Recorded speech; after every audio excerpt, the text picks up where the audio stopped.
guys, thanks for joining us on Lofty Talks again this week. We're going to talk electric vehicles, Instagram for kids, Ferrari's newest employee, some more chip shortages, and we're going to talk about remote work and life. And we thought, what better way to do that than actually show you what remote work and remote life looks like here at Lofty. And so we're joined by Casey Kinsey, founder and CEO again, which we're very excited about. Yeah, and I'm here. I'm in the family motorhome. This is about as remote work as it gets. Our dedication to producing this episode was that Chris sent me out on the road for 6 weeks to because I'm a method actor.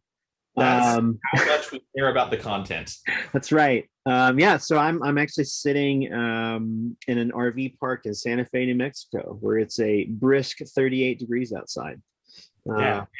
Which is why you don't have a sweeping outdoor shot of the landscape.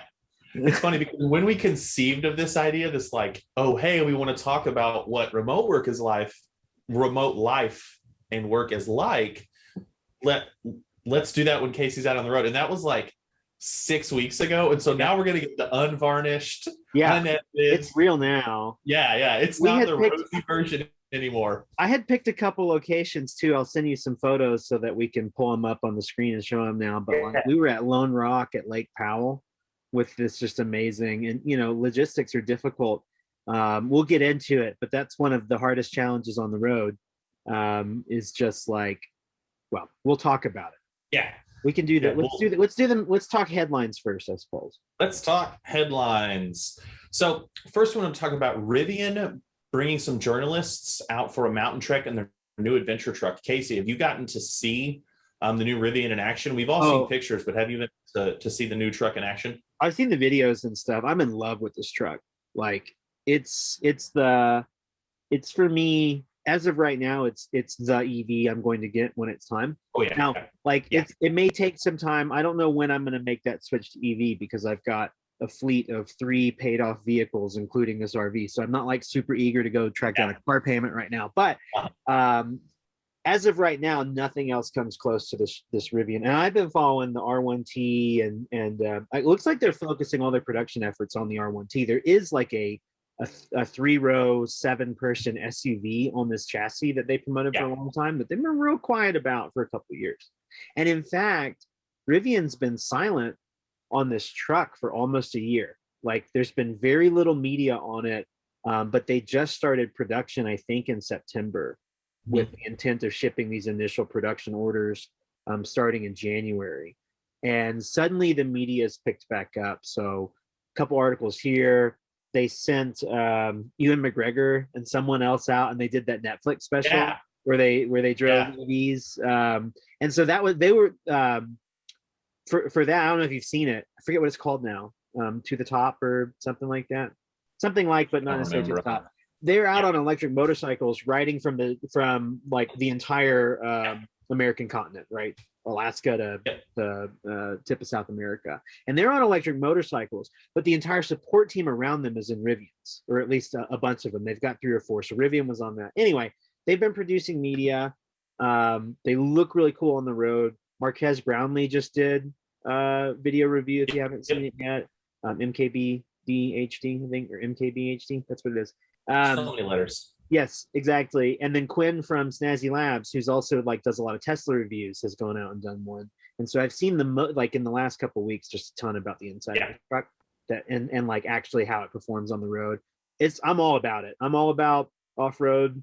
I'm all about camping in lots of different ways, from backpacking and primitive camping to something as big and ridiculous as this Class A RV. And I don't know if you've seen the pull out. It has the pass-through storage on the back, and they have a factory installed option for a pull out kitchen with a kitchen. It's incredible. Yeah, it's got a pop-up induction cooktop that runs off these massive, whatever it is, 130 kilowatt hour batteries. So you don't have to worry about, you might lose a couple miles frying your eggs in the morning, but it's pretty sweet.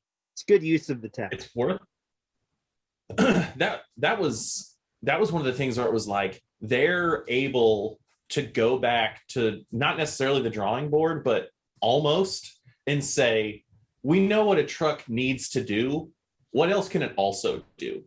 And so they're able to deliver this experience that's devoid of all the engineering debt of the F-150 and just say, what would a truck look like? We can do anything we want. Yep. What can it do? And they've taken an actual serious approach to it, and it makes the Cybertruck so laughably ridiculous in comparison. Yes. I'm sorry, but like some people are gonna love the Cybertruck, I'm sure. Yeah, but like the Rivian's an actual vehicle. It's not a showpiece, you know. Space rover, right? I mean, it looks fantastic driving around. It really does, and it's going to turn heads and stuff like that. But then it's actually going to like, you know, fulfill your truck needs at the Home Depot when you're loading it up with lumber and all of the actual practice. See, that's the thing, right? Like, convincing you and me to get an electric truck is easy, right? Like that already happened. That bridge is crossed. It's the electric that does it for me. I have never owned a truck, but I'm a Wrangler driver, and you know that. The viewers probably don't, but like I'm all about having a capable 4-wheel drive vehicle. I love going deep in the national forest back in Arkansas, and so like, but electric Wranglers aren't coming soon enough, right? I would probably more be interested in that than the Rivian if Jeep were on it, but give them a couple years. They're working on it. They've got some concept vehicles. And that's I guess one of the things that was really exciting to me about this is that there's a lot of these companies that are going to just end up being EV vaporware, right? Yeah. They've been in development, you know, they've been in beta for so long, and we're never going to see anything. And then Rivian just broke through, right? I was scared. I really thought that's what had happened to Rivian when the media stopped coming, when you go to YouTube and search for it, and there hadn't been, no one on earth had made a video about the Rivian in 8 months, you know. And just like, they didn't make it. Yeah. There's another one called Canoe coming out of they're going to be manufacturing in Tulsa. I forget where the company itself is based, but that's another one that's interesting. It's not as interesting to me, but they've got a really cool van concept. They've got sort of a van, like an RV style thing going on that's interesting. But they're starting to look like they're falling into that category of the thing that never sees the light of day. And they were entertaining the whole subscription model thing where you don't actually own a vehicle, you just pay for it for the rest of your life. And so there's a lot going. They're not the first to think this concept of. No, they're not. And that's one of the things that's most, because I really do think that Ford, Chevy, you know, Daimler Chrysler, that new, the new Fiat version of that, they're gonna figure it out. Chrysler, but whatever they are now, they're gonna figure it out eventually. But every engineer they lose and every product manager they lose to one of these startups that actually produces electric vehicles is just more pressure. And so every one of those that sees the light of day is going to change. It's going to accelerate that timeline, and we all win because of that. Then, and I'm not an insider to the vehicle industry, though we talk about it a lot, and we're working on some cool software as a company in the EV space. But it's, you know, we're not vehicle engineers, nor are we like market analysts. But I love to talk about it. But I will say that it seems to me, in the same way that every other enterprise has seen itself so ripe for disruption, every time one of these engineers leaves a traditional, if you will, automaker and goes to one of these startups, they take all of that talent and they find themselves in a place where they are no longer encumbered by the baggage of an existing car company, right? In the same way that, you know, you can look at many different tech startups with the same thing, right? No longer encumbered by the weight of a Fortune 500 company. I'm now in this nimble, agile thing, and I have the freedom to break stuff and just completely think outside the box. Because I don't have a legal team poring over 100 years of vehicle regulations saying, no, we're not going there. You know what I mean? And the perfect example that I like that illustrates this point so succinctly is the difference between TikTok and Quibi, right? They're both vertical video formats that are explicitly created from the ground up to be consumed on your mobile devices. Right. And they were saying the standard video paradigm is over. We're done. And you took industry experts, industry people, and they started Quibi. And you took software people and hardware people, and they started TikTok. And we saw how it ended. We saw how it ended. And with companies like Rivian, and then, you know, with kind of Tesla's the pallbearer for the main leader for that, being able to say, let's take all this engineering expertise and let's start over and see what happens. Yep. And every one of those that, every one of these Rivians that gets to market is just going to apply more downward pressure, and we all win. And it's really exciting to see. Yep. In the same way that Airbnb came in and brutalized the hotel industry, and Uber did the same with transportation, and love it or hate it, and like viability of the business model. There's a lot of things to figure out there. One thing that traditional automakers have going for them is that they've been making cars and producing profit most of the time for 100 years, and so they've got that going for them. But it's super interesting. But I love the Rivian. It is. I have not gone so far. I don't have $1,000 down on a Rivian yet, but like not yet. I've spent some time on that screen. You've been on the checkout page. I've had my email address in that form field and like hovering over the button for I've been there a couple times. We've all got something like that. That's neat. So up next, equally as exciting, Facebook has announced that they are pausing their Instagram for Kids among regulatory and congressional scrutiny. I know. You hate to see it go. Yeah. How will we destroy children's self-image? Now we're gonna have to do it the old-fashioned way. It's gonna take a lot of time. Back to bullying. Yeah. Back to bullying, guys. Back to hazing. Instagram. We paused Instagram for Kids. We're gonna have to get back to bullying. I didn't know that Instagram Kids was a thing. Admittedly, I didn't know. It's funny because we spend so much time talking about these sort of derivative apps that I personally think are bad ideas. And Instagram for Cats has always been one of my favorite examples of that. But Instagram Kids kind of sounds like a similar thing. I guess there's more viable market for kids to use Instagram. But yeah. So what's the regulatory stuff? Tell me more. I'm skimming this. This is news to me. No, you're fine. So basically, there was that kind of big data dump of all those internal Facebook documents, and the whistleblowers and such. Yeah, with that was them being very, very far down the road in testing an actual for kids only version of Instagram, with an additional set of controls so that they could more safely exploit them for marketing without having to worry about the things you worry about when you have 9-year-olds in regular Instagram. Yep.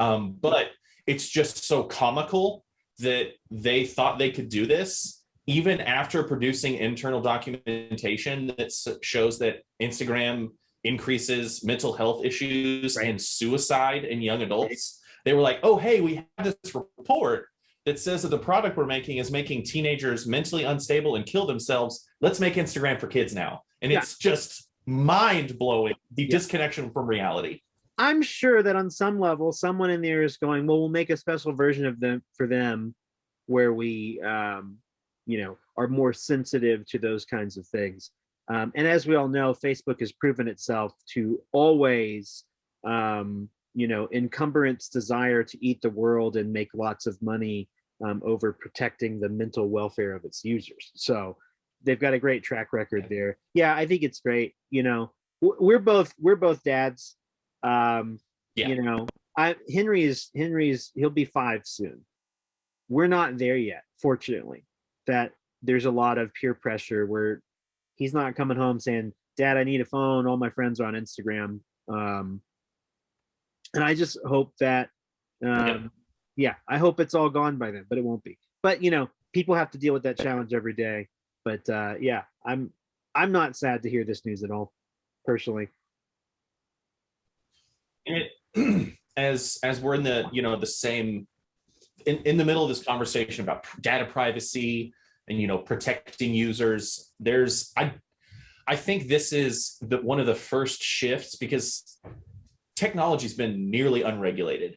And I don't think that's going to continue to be the case. Yeah. And I think it's going to be small things like this where board members help maybe some overeager leadership self-select out of creating situations for them to get regulated. But I think long-term, we're going to see a lot of things that already exist broken up, or the user interaction experience will look completely different than it does now, because there's some new sheriffs in town that are very experienced with regulating technology, and I think things are going to be a lot different in the future. Particularly when it comes to kids, right? I think that there are a lot of people, to not dive into the politics of all these things. Yeah. I think the vast majority of people agree, whatever your stance is on regulation and free markets, that children are not in a position to act in their best interests in a free market, right? And so if ever there is a place for regulation, I think it's a place where at least most people agree it should be there. And the day we have people like streaming to Instagram for kids, driving their electric vehicle at 16 that goes from 0 to 60 in 3 seconds, because that's what they all do, we're going to have a problem, you know? Yes. And it's going to be like, we really have to, the technology is amazing, but like, we're going to have to throttle it a little bit. And that's one of the places where other companies seem to have threaded the needle a little bit better. But I think Facebook might be the first domino to fall here, because regardless of how you feel about the ideological divide, they have made both sides hate them, and with equal fervor for different reasons. But Facebook has very low popularity ratings. Nobody's jumping in front of a train to save Mark Zuckerberg's image right now. There's no op-eds, right? Like, no one is going to go down with this ship anymore. And they have made a bed that is going to be very uncomfortable to lay in.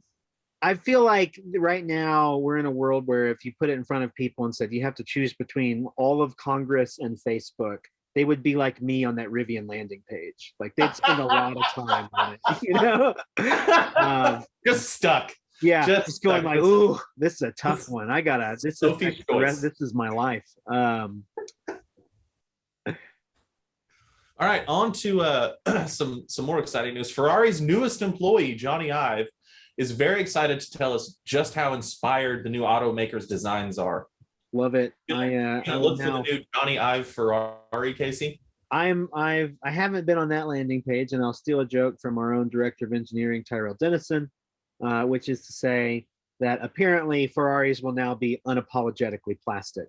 The jokes are too good. It probably won't, but like he knows he should have never said that. Because like the very next, every generation of iPhone since then is like, no, it's carved from unibody aluminum and glass. It's metal never now. Plastic again. Yeah. No plastic. I will be interested to see. I mean, I'm an Apple fan, and I've always been a fan of the design side of Apple, in the the Steve Jobs era of Apple. Yeah. That still has a legacy that continues today. There was the post Steve Jobs in the sugar water days when John Scully ran Apple, and they went back to beige boxes. And thankfully, after Jobs' passing, design is still a big component of Apple. They've kept that alive. Even with Jony Ive, is he still at Apple? He was like on the board for a while, but not really an employee. My understanding is that he formed like a consultancy that still sat in this, basically like his company basically sat in the seat he had at Apple. He replaced himself with an entire organization. Yeah. I think he just wanted to wash the taxes. He didn't want to pay income tax anymore. So he just wanted to wash the taxes through the business. We should all aspire to such schemes. But yeah, I think that Jony Ive's a great industrial designer. Love it or hate it, and I think that it'll be interesting to see. And there's no concept art out yet that I've seen or anything like that to show what that means, but I mean, that's good. If you care about how your product looks, obviously Jony hires like one of the best hires you could ever make. Yeah. And that's the thing, right? Like, Ferrari's always made pretty cars, right? Like, they've never, I challenge you to find a Ferrari, even a period Ferrari, that isn't better looking than every other car of its contemporaries. In that time, right? Like, they've always made beautiful cars. You can say what you want about any of the other things, but the cars are always beautiful. And they were one of the first automakers that committed to electric. Their timeline was very, very far accelerated. They're one of the large 2025 or something like that, or 2030. It's much sooner than you think. So their first electric is 2025, but it's something. It's like them, and I think Audi's now made a commitment that's like pretty aggressive. That like they'll have phased out gas by 2030 or something along those lines. And Audi is another one of those companies that in Northern Europe has already piloted the entire subscription model. Right. And so I think a lot of this is them saying, we're going to treat cars like consumer electronics. They're no longer going to be treated like appliances. whether they be high end or functional. Yeah. But cars are going to be treated like electronic devices. And then the Jony Ive hire kind of just matches up with that, right? We're creating legacy consumer goods electronics, and we're going to treat it like such. And I think the hire is just as much about that as a new way of thinking as it is about designing beautiful cars. For sure. It'll be interesting to see that effect from them on the market as well. All right. Another chip news. Intel starts construction on a new $20 billion Arizona plant as the U.S. chipmaker tries to meet surging demand for processors. This headline talked a lot about the processor news. What do you think? This headline scared the mess out of me because I was just like, oh, is it so bad that we're just going to be like, well, cool, let's start working on something with a 3-year horizon to start solving the problem? Is that bad? And I think the headline's a little bit sensationalized. But, you know, there's more to this story. There's a chip shortage. They happen to be doing this among it.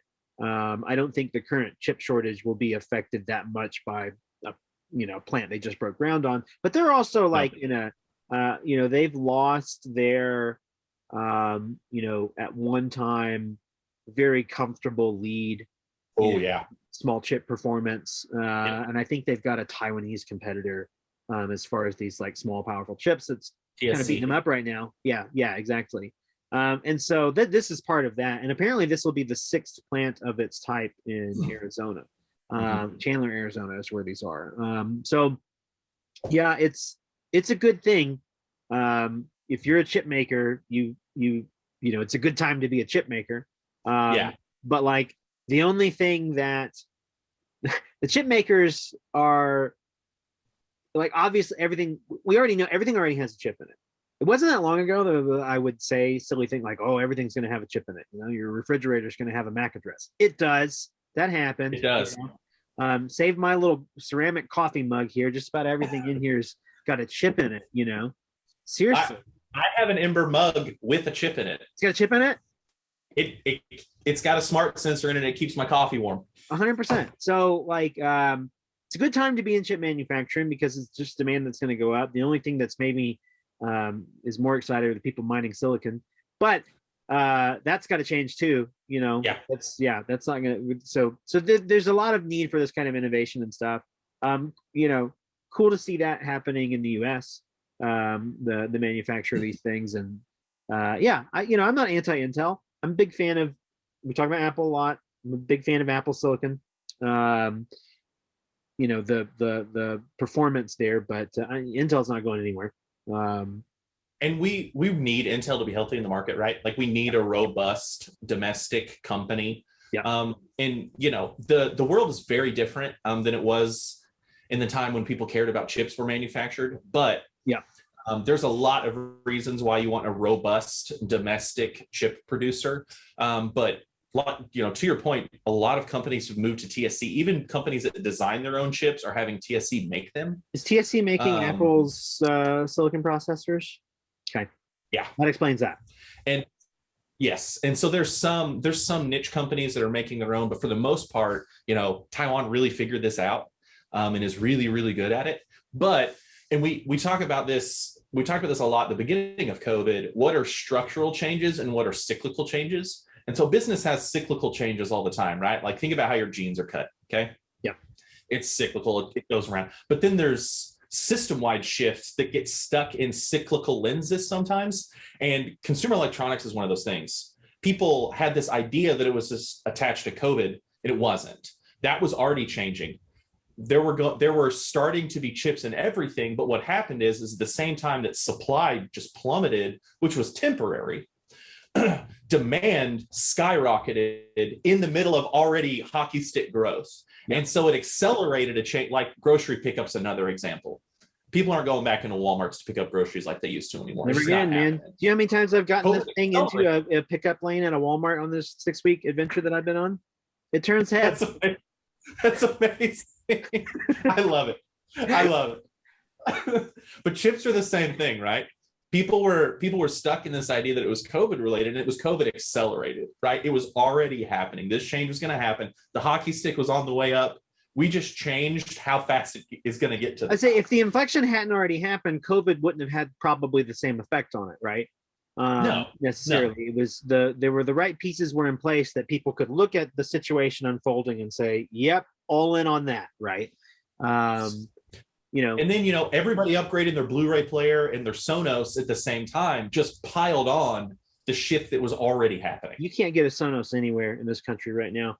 I have been in 6 weeks because I forgot our Bluetooth speaker for the RV, and I now have dedicated. We'll talk about my equipment in a minute, but I now have dedicated Wi-Fi in the rig, and I was like, let's get a Sonos because we're all Sonos at home. And I have been into every Best Buy in the American Southwest, and it's a ghost town in the Sonos aisle. And if you ask them what's up with where are the Sonos, it's like they're off the coast of California in a container, like in a holding pattern, doing laps, waiting. Good luck. Get a scuba suit. One last thing on this Intel piece, and I keep reaching across. I'm over teched in here, but I've got my notes on this other screen.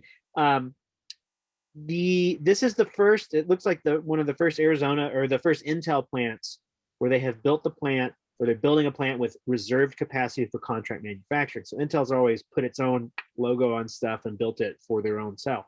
But in addition to Qualcomm, they're looking at doing contract manufacturing for Amazon and AWS, which is cool. We're an AWS shop here at Lofty. We build a lot of software on EC2. And so, this is one of the first places where they're going to be manufacturing for the resale of chips to other US providers here in the US, which is, pretty noteworthy, I would say. And it's a big psychological shift for Intel because they had positioned themselves as market leaders, and they were for a very long time. But that kind of tacit acknowledgement that maybe the gals and guys in Amazon's shop might have a better architecture schema than they do, and being willing to produce it for them is not only good for the shareholders, but it's good for innovation. Yep, absolutely. And that really helps us segue into the next thing we want to talk about, which is some recent hardware upgrades I had, and then get into yours. So one of the things that we really care about. Well, I just refreshed my whole Apple line. Okay. But the first, and we'll do computers next week. We can talk about that off air. But one of the things that he's really going to put in a new laptop request from the company. Everybody is what that is. Yes. Yeah. FYI, we'll do that in the budget meeting. Yeah, we'll get that sequestered off of the YouTube conversation. Yeah. But really, one of the transitions that I made that was really helpful for me was getting the iPad Pro with cell service. And I just upgraded again, and I got the new one with the M1 and the 16 gigs of RAM and the 5G. And it's just the tip of the iceberg for what we're going to talk about today. Totally. But being able to open your iPad and have world-class iOS apps anywhere you decide you need to work changes everything, right? And there's been several situations, and I love this, right? I mean, I'm in my home office. I get just as much, if not more, work done here than I do in our real office or in any other place we would be. And it's redundancy here at home too, right? I can tether off my iPad, but being able to throw it in my bag and take a high quality Zoom or Google Meet or Skype call from my iPad in the parking lot of my kid's doctor's office changes my relationship to work. I mean, I remember a few months ago, my grandma was in town, and it was the first time we'd seen her in years since COVID started. Everybody had finally gotten vaccinated, and she was able to come see us. And it was one of her last days in town, and she really wanted to take the kids to the kind of play museum in town. And I just walked in to the Amazeum with my iPad. And when we had our call, I sat in a chair in the corner, turned my camera on, put my headphones in, and took our incredibly necessary ops team call that week with my iPad in my lap in the middle of getting to experience, a trip with my grandmother and children that I hadn't seen in years. And it just works. It does. Out now that you were at the Amazeum. I didn't know. I remember that call. I remember you being mobile. I didn't know where you were. And that's what's really cool about it, right? Yeah. And we can talk about setups and how that's changed and what we've learned through it. But is neat, is important and is core to the philosophy of Lofty as remote life is. Yeah. Having access to the tools that we need to be able to do that is what actually empowers us to be able to do that. The technology itself was absolutely necessary. Like the philosophy and the willingness to embrace it. Yeah, we had to be deliberate about that. Yeah. It simply would not have been possible without some pieces being in place. And so Lofty started investing in that sort of thing, probably 4 years ago, right? Yeah. To some extent, because even prior to COVID, we weren't a remote company, but we were remote friendly. We had a dedicated 1 day a week where everybody worked from home. And then we had work from home on request. And, I remember bringing clients through the Lofty office and always wanting to, we were a little bit younger of a company then, and we wanting to show ourselves as like a successful thing, because we were. And we always had more employees than we had people in the office. So I remember walking people through the office and being like, this isn't everyone. We let people work from home all the time. I can't even tell you how many people aren't here. But it was true. It was the truth. Now we don't care about those things as much. It used to be a little more taboo to have people that work from home. Clients would come in and be like, oh, you let your people work from home. One of those. Yeah. Well, I don't know if we're want our money going to slackers, So COVID, again, that's the thing that it accelerated, but we kind of had the tooling in place. And we had the company structured operating where already pretty much everyone could work from home. The only thing we couldn't do was check the mailbox. We still haven't quite figured that problem out.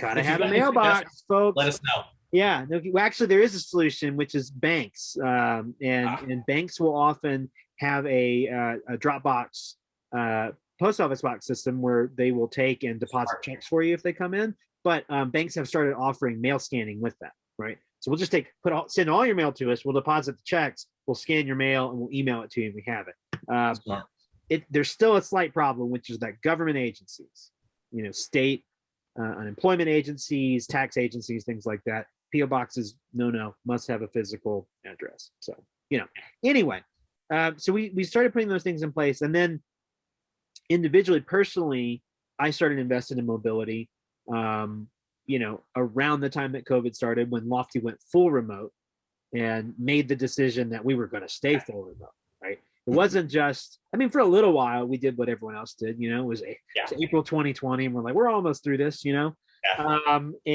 we were wrong. But pretty quickly in it, we said well, no, this is the real deal. We started hiring people in other states. Let's keep this going. And so, the tech, the infrastructure and operation side of the business was already tolerant of it. It's even more so now. We've taken every system online.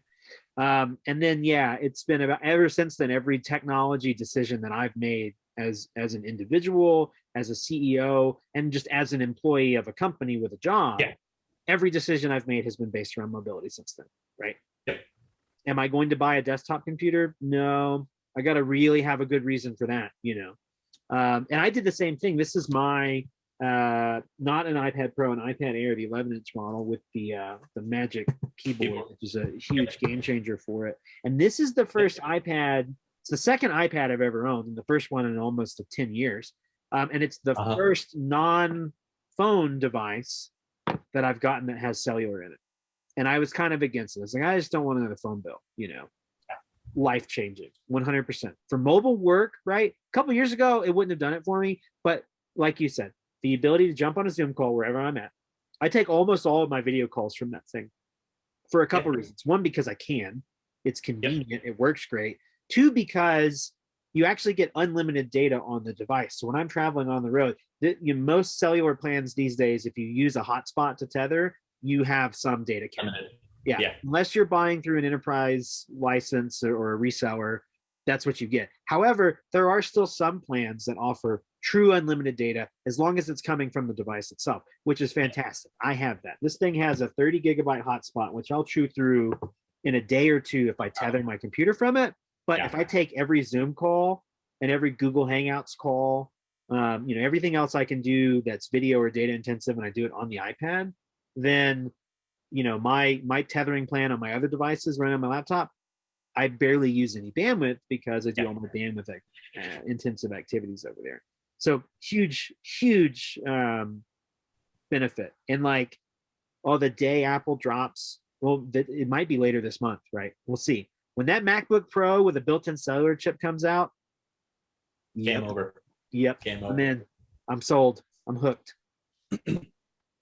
So that that iPad isn't the only addition you've made to your mobile rig. Talk No. about the new cell setup you've got and how you got to that decision, what the Yeah. tech was behind that, and then how that's worked for you. All right. So let me give you the base setup. The day I left my house, September 3rd, 2021, was this. I'm on my MacBook Pro right here. I'm using my GoPro Hero 9 as a webcam for high quality wide angle because I find myself in tight spaces a lot. And I walked out with my, this is an iPad Air, the 11-inch model. This is 4G on a T-Mobile unlimited plan with I believe, a 20 gigabyte hotspot allowance on that one. And then this is an iPhone 11 Pro on Verizon, unlimited data on device with a 40 gigabyte hotspot plan. My wife travels with the exact same unlimited plan, so she's got 40 gigs on hers. So there's a combined, 110 gigs or so of hotspot per month across those devices. And that's it. We set out on the road, and basically everywhere we went, everywhere we parked, I had, both of these devices out, sitting in the driver's seat, driving with one knee, pulling up fast.com, speed testing, and checking my signal levels. And it works okay, but like we like to get out. We've been to 9 national parks, and the thing about national parks is they're remote and they're beautiful, and they don't fill them with cell towers. Okay, that's not what they do. And so we found it very challenging to go the places we wanted to go and maintain the work connectivity that I needed. So I ordered while we were on the road and had it shipped, and I installed it in a campsite in Moab. A Pepwave Max Transit Duo is what it's called. This is like a fleet style 4G modem and router all in one that has both Wi-Fi antennas and cellular antennas. So this is the kind of thing that gets deployed in like trucks, ambulances, police, right? And I also got a very high gain, high decibel rooftop mounted antenna for that thing. And I purchased a 300 gigabyte data plan through an enterprise reseller on AT&T. So the headline there is that is to be the primary internet connection in my device now, or in my setup here. I've got more bandwidth than any of my other hotspot plans. I've got, because of the rooftop mounted antenna, it's about 6 to 7 times the actual antenna strength of one of these devices. So whereas one of these devices, I might have 1 bar of service, I've got 4 or 5 with that thing. And whereas I might get on one of my mobile devices, I've got a decent connection, I'm getting 10 megabit down, I'm getting 60 megabit off of that thing. That antenna also allows me to do what I'm doing right now, which is I'm parked in an RV park that has RV park Wi-Fi. It's picking up that Wi-Fi and then resupplying it as WAN onto all my devices. So everything in here is on my Wi-Fi router internally, but we're actually not using the cellular connection in that device. We're using the local Wi-Fi as our wide area network. It will automatically fail over to 4G on AT&T if this fails. It actually has a second SIM card slot in it, so if I want to put yet another plan, it'll fail over between 2 cellular plans, all in this one inclusive device. And then the other important piece there, if you didn't pick up on it, is T-Mobile, Verizon, and on the roof I've got AT&T. And so it's redundancy that's important.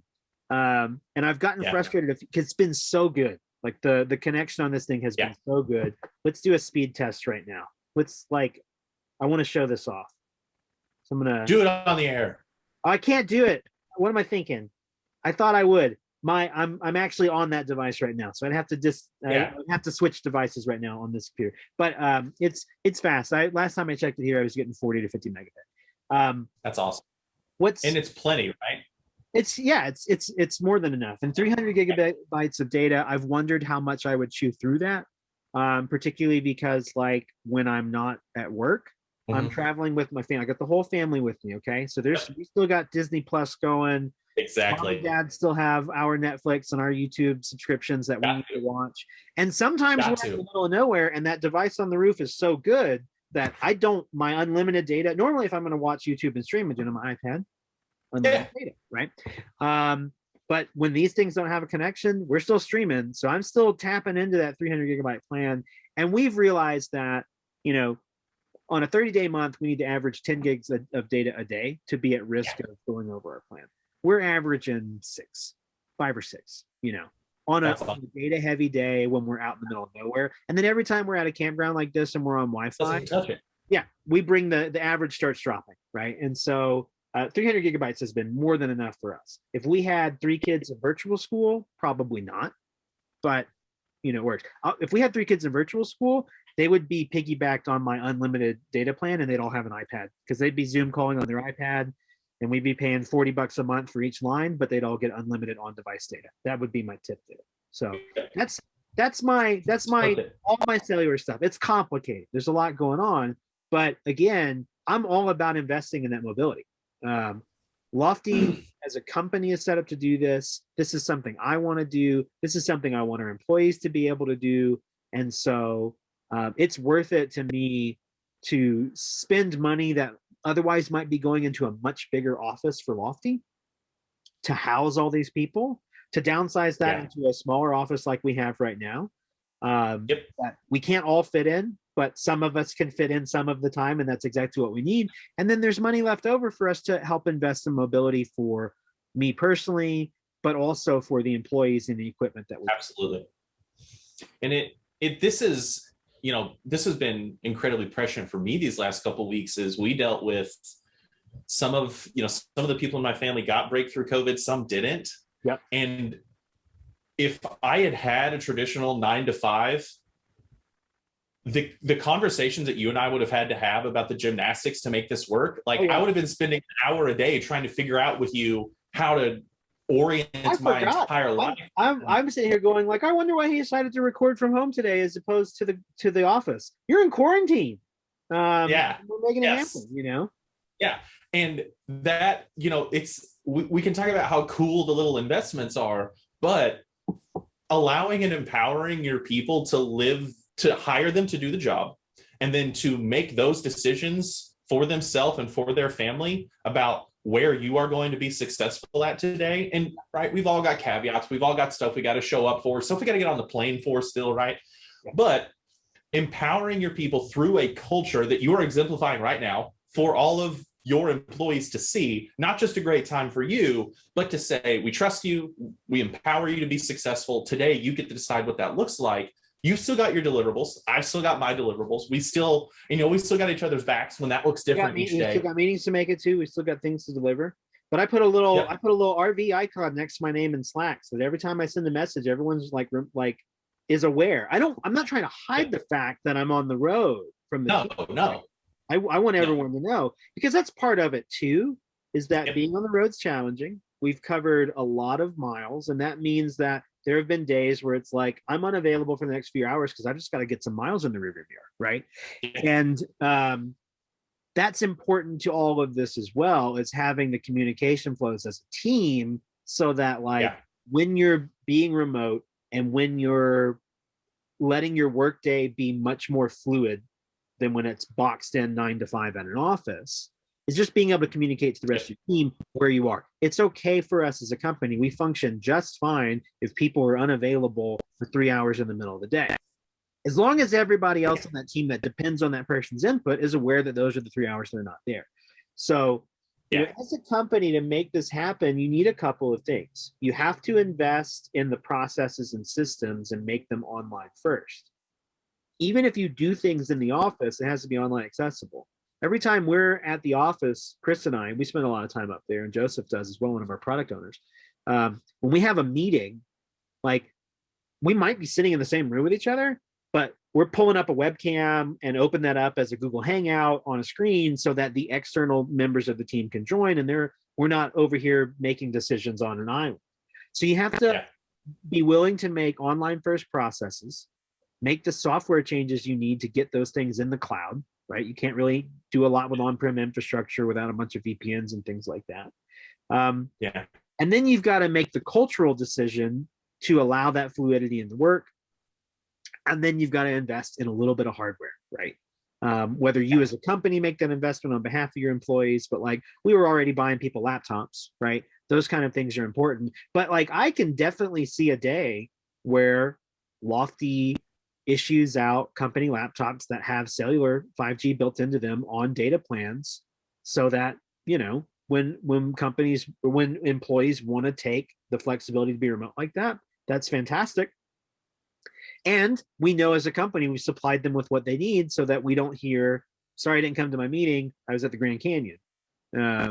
You know, and the Grand Canyon's cool. And I took some meetings from there, but Yeah, exactly. that's the point, right? Is like, you have to empower people to do that. If you don't, if you leave it to the individuals and say, go figure it out by your own equipment, you know, great to have that kind of trust in your people, but you're not necessarily setting them up for success either, right? And that's a bad. It also presupposes that they're the level of tech reviewer that you and I are, right? That they would be out, you know, sourcing this stuff themselves, which some people would, but some people wouldn't.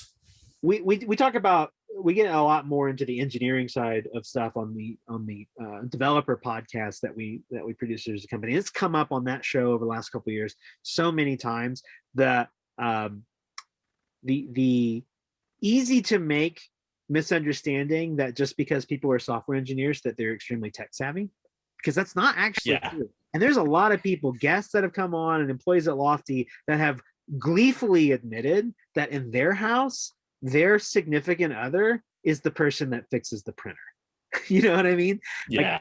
Like, just because I write code for a living doesn't mean I know how to install Epson drivers on Windows 11, you know? And, someone out there's going, you don't have drivers anymore. I don't know. I don't use that. But the point is that because I like, there's a lot of things I like to do, but there's some things I don't. So to expect all of our people to geek out over Wi-Fi antennas and stuff like that, you know, there's an essential kit for me, which is this 100-watt solar panel I've got tucked back here. And just off my shoulder, you might be able to see, I've got a Jackery 1,000-watt-hour lithium power bank with a built-in inverter in it. Yeah. Which means that when I'm like off-grid, and I want to go sit outside and like prior to having my antenna set up, there were a couple times where I carried that big briefcase, a laptop, a power cord, and like went and hiked up to the top of the mountain to take a phone call because I could get better signal. But like, I don't expect everyone in the company, and neither should you expect everyone in your organization to be willing to like, you know, I've spent years and done way too many hours of research on this kit, you know, that like, after all that research and spending the money on it, that I use it for a little while and go, okay, it's not optimal. And I'm still swapping components out, right? It's still not.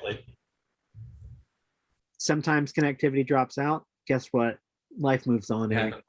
We're all used to it now. It's wonderful. It's a great thing. And like, it's funny because I can't even remember at the beginning people being like, oh, do we need to, and now it's like, oh, he'll be back. Yeah, I remember not that long ago, like sitting in my car on my phone on a Zoom meeting going, they're gonna know, you know, they're gonna know it dropped out. People are gonna know I'm not sitting at my desk. It's so embarrassing. And now it's just like, hey, everybody, don't turn your camera on if you're not wearing pants. And we just move on with our lives. Like, it's just, it's a wonderful thing. How many even client calls have we had in the last couple weeks where they were in their office and it didn't work, right? Yeah, exactly. I'm sitting here in people dialing in from their personal cell phones, sitting at their desk. Mobile FBI surveillance bus, you know, with antennas coming out of the roof that I hand installed. People on corporate networks, and like I've got better connection than them. Yeah, and like and you know, we've taken a lot of sales and client facing calls where it's just a great world. I don't have to, I've been very open with a lot of our clients and prospects about the fact that I'm on the road, because again, communication is really important, stuff like that. I'll jump into a call with my camera off and say, hey guys, I'm mobile today and I might lose connection, you know, just so you're aware, I'll be back shortly, you know? And if it happens, we all live. Everyone is fine. And from on my side, right? Like on the sales and marketing side, that is so good for vetting client engagement, right? Yeah. To be like, oh, the CEO's in his RV. I don't know where he is. You're going to have to ask him. Yeah. When he gets on in a minute, because today he moved again, and I don't know, Arizona, Yeah. New Mexico, somewhere. New Mexico, right now, They're mountain time. I've been changing time zones in states like shoes and socks. But yeah, if any prospective client on the sales side who looks at that and says like, well, I don't want to pursue this, is like, right, we don't want to work with them anyway. Because here's the deal. We don't exclusively work in our geographic market anyway. I mean, like, no. Gosh, we don't have any business in Northwest Arkansas right now.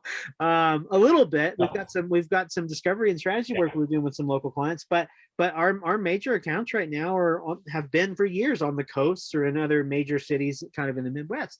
And look, if you're not tolerant of a remote lifestyle in the sales process, like, I got bad news for you, because even if we all worked in an office, we're still remote from your office, right? And so this is the reason why it was such an easy transition for us, because we weren't doing on-prem work with our clients. We had to have all of our production tools online no matter what.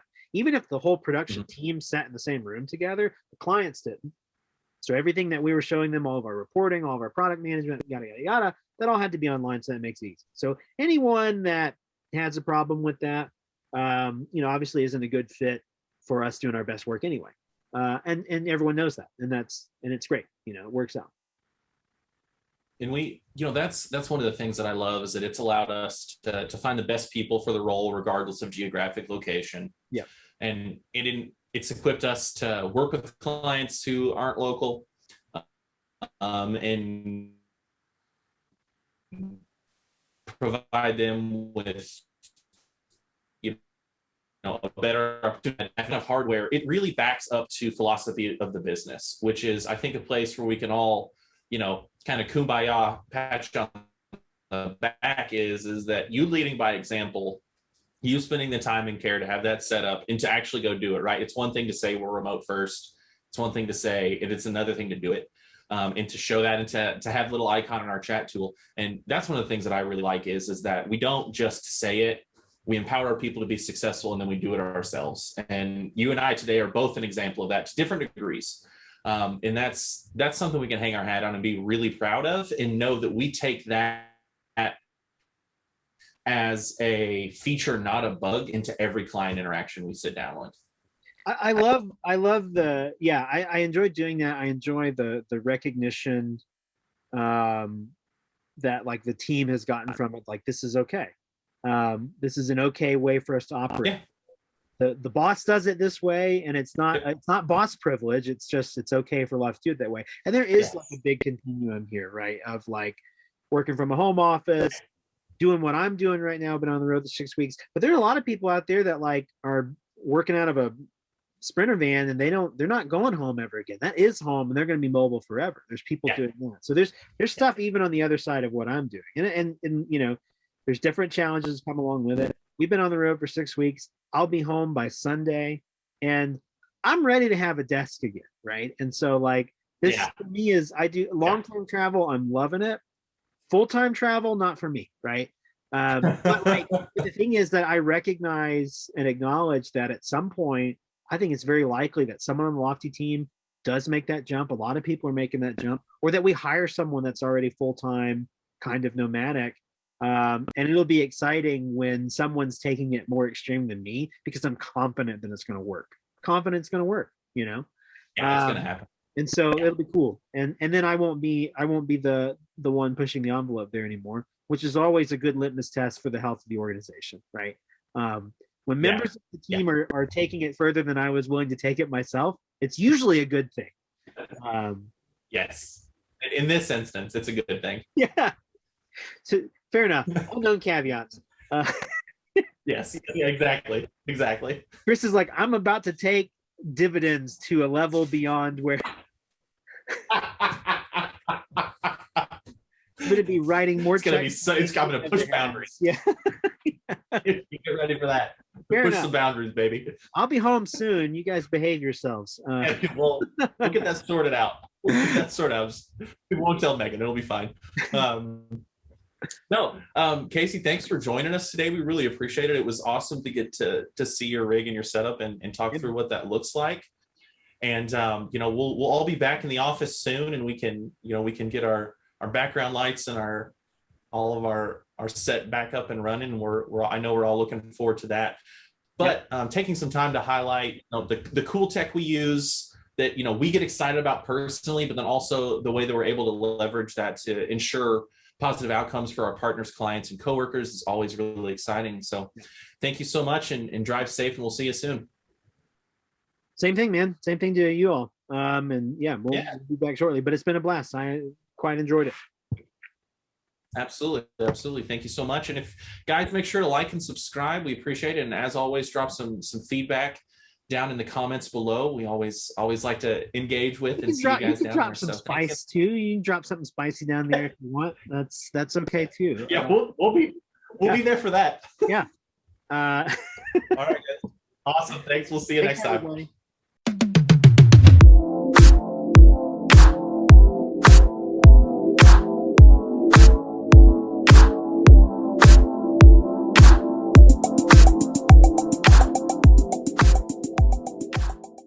Damn campground Wi-Fi.